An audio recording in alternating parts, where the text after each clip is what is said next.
The road trip was a very, very familiar one for me, and I'm still, and it's worth actually making a movie out of. I remember bits and pieces, but I can still remember it. It was after we left the city. We went to another city across the border into Ethiopia.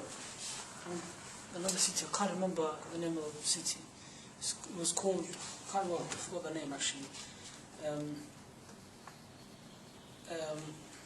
It was across the border into Ethiopia, and my auntie, who wasn't that much older than me actually. She lives in Bristol now, but she wasn't much older than me. And my mom was planning to go to Mogadishu, the capital city of Somalia. So the only way really, look, there's war, you know, there's racial tension within Somalia itself. You know, for you to travel in an aeroplane, you know, it's very difficult. Anyway, we went on the big truck. It was this huge truck. Usually people loaded with food, containers of food. People were loaded onto it. And then there was, I think we were at least 40 people. If I'm not mistaken. 40 people were in there. Or by the most 30. But definitely more than 29, I can say. And then one on the trip, and the truck I remember was a Mercedes. It was brown on the front, them little brown ones. They're very popular in Africa. It's Mercedes. Anyway, we drove along dusty highways of Ethiopia and then into the Somali border. We've come across a lot of problems, man. I mean, one particular day we were ambushed by several men.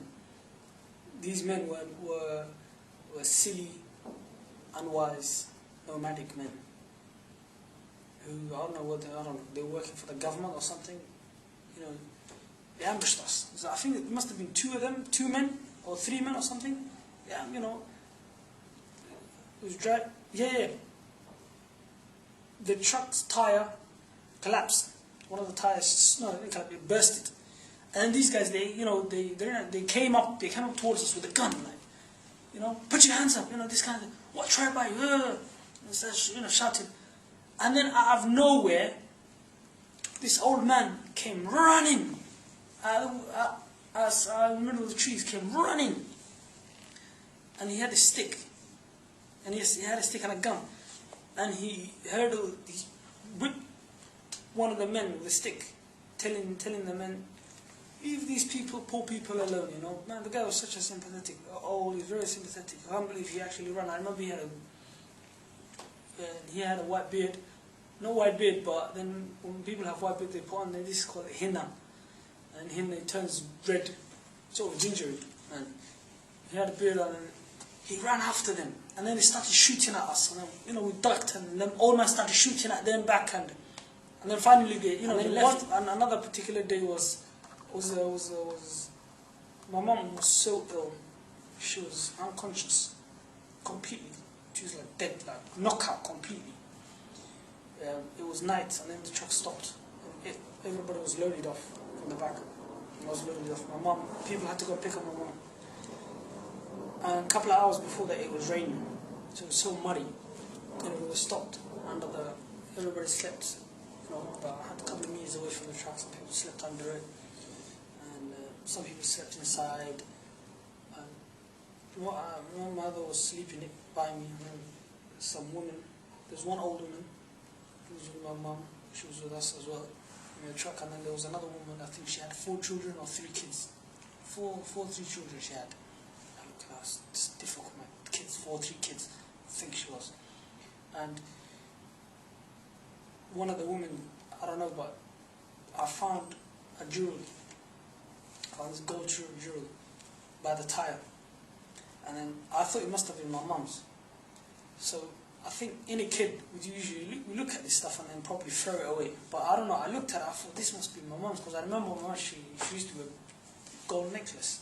And, you know, rings and stuff. So I thought, it's my mum's. So then I picked it up, I held it close to my chest, and then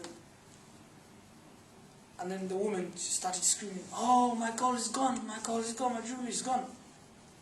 And then I could hear a woman saying my jewelry is gone and this and that. But I don't know why, for some reason, but I never took no note of it. I thought, forget it. I don't know. And then the next day, the next morning, when we woke up and actually I'll tell you, on the night before the fire was burning, we had corn, we had porridge, and yeah, that's all we had, and some milk, because in Somalia, it's such a pasture nomadic country. There's a lot of nomads, so there were cameras and local nomads. They give us milk and stuff. I remember drinking this huge bowl. It was nice. The milk was hot, straight from the camel. And then the next morning, we wanted back on the truck, and then the woman, went to my mother. She goes, "Oh my gosh, I lost my jewelry. And my mother said, "Hold on a sec, my son, he found some jewelry yesterday." And then she goes, "Where?" And then she showed it to her. She said, "Oh yes, it was on mine." And then she's like, "Give me a big kiss."